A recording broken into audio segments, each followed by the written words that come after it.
हिंदू धर्म में एकादशी का बहुत अधिक महत्व है। साल भर में 24 एकादशी आती है, जिसका अलग अलग महत्व है। इस बार जो एकादशी आ रही है वो कौन सी है, आइए जानते हैं। हिंदू धर्म में तिथियों का बड़ा महत्व कहा गया है। उसमें भी सर्वप्रथम हम तिथियों की बात करें तो हिंदू धर्म में एकादशी तिथि को बड़ा महत्व दिया जाता है। पूरे साल भर में 24 एकादशी कही गई है और 24 एकादशी का अलग अलग विधान कहा गया है और उनसे अलग अलग फल प्राप्त होता है। वहीं से उन्हीं एकादशियों में एक एकादशी आती है जिसे मोक्षदा नाम से हम जानते हैं। ये मार्गशीर्ष माह में एकादशी मनाई जाती है। यह एकादशी इस बार 11 दिसंबर बुधवार को मनाई जा रही है। एकादशी का व्रत हिंदू धर्म में बड़ा महत्वपूर्ण माना गया है। उसमें भी यह जो मोक्षदा एकादशी है उसे प्रमुख माना गया और महत्वपूर्ण माना गया है। इस एकादशी का मोक्षदा एकादशी का व्रत करने से हमें मोक्ष की प्राप्ति होती है और जाने अनजाने में किए गए जितने भी हमारे पाप है उनसे हमें मोक्ष की प्राप्ति होती है।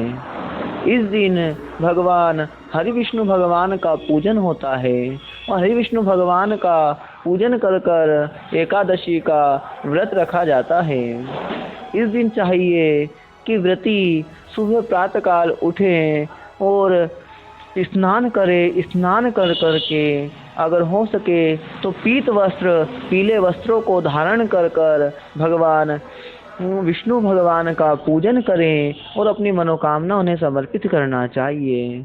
इसी दिन कुछ विशेष उपाय कहे गए हैं कि जो जातक व्यक्ति करता है उस पर भगवान हरि विष्णु भगवान प्रसन्न होते हैं और उसकी सारी मनोकामनाएं पूर्ण होती हैं। इस दिन विशेषकर तुलसी का पूजन करना चाहिए।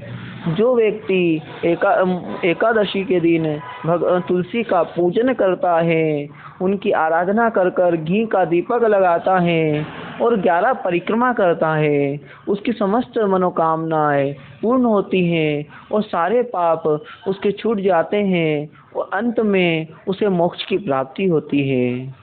और विशेष ध्यान रखना चाहिए कि एकादशी और तुलसी का पूजन तो हम कर सकते हैं, परंतु तुलसी को स्पर्श करना और उन पर जल अर्पित करना वर्जित कहा गया है। ये तुलसी का स्पर्श करता है, उनमें जल देता है, उसे दोष लगता है। इस